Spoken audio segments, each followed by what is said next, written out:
एक किसान बहुत परेशान था। उसे अपने खेतों को सींचने के लिए पानी की ज़रूरत थी। इसलिए वह कई दिनों से अपनी ज़मीन के आसपास किसी कुएं की तलाश कर रहा था। इसी तलाश में वो घूम भी रहा था कि अचानक उसे एक कुआं दिखाई दिया। यह कुआं उसके खेतों के पास नज़दीक था, इसलिए किसान बहुत खुश हुआ। उसने सोचा कि अब उसकी परेशानी ख़त्म हो गई है। अगले दिन वह पानी लेने के लिए कुएं पर पहुंचा। जैसे ही उसने कुएं के नज़दीक रखी बाल्टी कुएं में डाली, वहाँ एक आदमी आ धमका। वह किसान से बोला, यह कुआं मेरा है, तुम इससे पानी नहीं ले सकते हो। अगर तुम इस कुएं से पानी लेना चाहते हो तो इस कुएं को खरीदना होगा। यह बात सुनकर किसान कुछ देर रुका और फिर मन ही मन सोचने लगा कि अगर मैं इस कुएं को खरीद लूँ तो मुझे कभी पानी की कमी नहीं होगी और न ही मुझे पानी के लिए इधर उधर भटकना पड़ेगा। फिर क्या था, दोनों के बीच एक रकम तय हुई। किसान के पास उतने पैसे तो थे नहीं, लेकिन वह यह मौका छोड़ना नहीं चाहता था। इसलिए किसान उस आदमी को अगले दिन वह रकम देने का वादा किया और घर की ओर चल दिया। किसान के लिए कुआं खरीदने का यह अच्छा मौका था, इसलिए वह इस काम में ज़रा भी देर नहीं करना चाहता था। घर पहुंचते ही उसने अपने करीबियों और दोस्तों से इस बारे में बात की और कुएं के लिए तय हुई रकम का इंतजाम करने में जुट गया।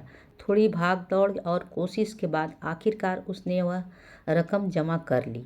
अब वह पूरी तरह से निश्चिंत हो चुका था कि उसे कुआं खरीदने को कोई नहीं रोक सकता है। जमा हुए पैसों को लेकर फिर वह घर चल दिया। उसे बड़ी बेसब्री से इंतजार था कि कब रात खत्म होगी और वह कुआं खरीदने जाएगा। इस सोच में वह पूरी रात सो न सका। अगले दिन सुबह होते ही वह कुआं खरीदने के लिए निकल पड़ा।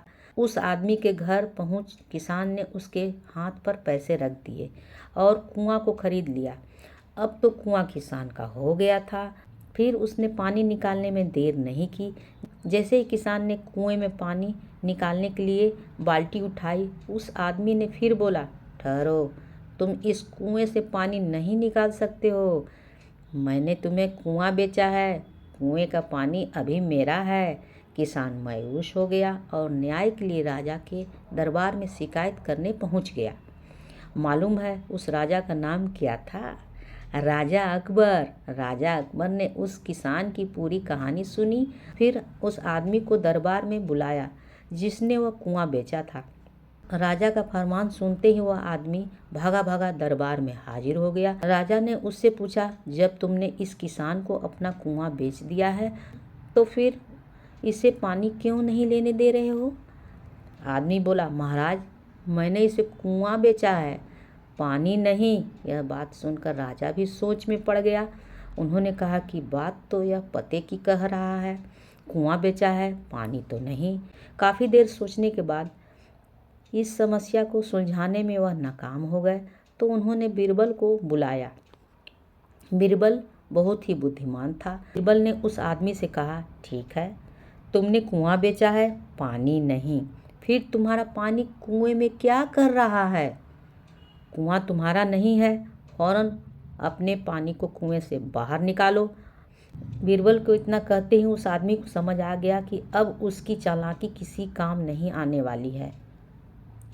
उसने राजा से फौरन माफ़ी मांगी। कुएं के साथ साथ उसके पानी पर भी किसान का पूरा अधिकार है। यह देखकर राजा अकबर ने बीरबल की बुद्धिमानी की तारीफ की और कुआं बेचने वाले आदमी पर धोखेबाजी के लिए जुर्माना लगाया। कहानी से यह सीख मिलती है कि अपने आप को दूसरे से अधिक चालाक नहीं समझनी चाहिए, साथ ही धोखा देने की आदत भी दूर रहनी चाहिए, क्योंकि कोई ऐसा भी हो सकता है जो आपसे भी अधिक बुद्धि का अपने आप को किए का भुगताना करना होगा, जैसे ही कहानी के अंत में कुआं बेचने वाला आदमी को करना पड़ा।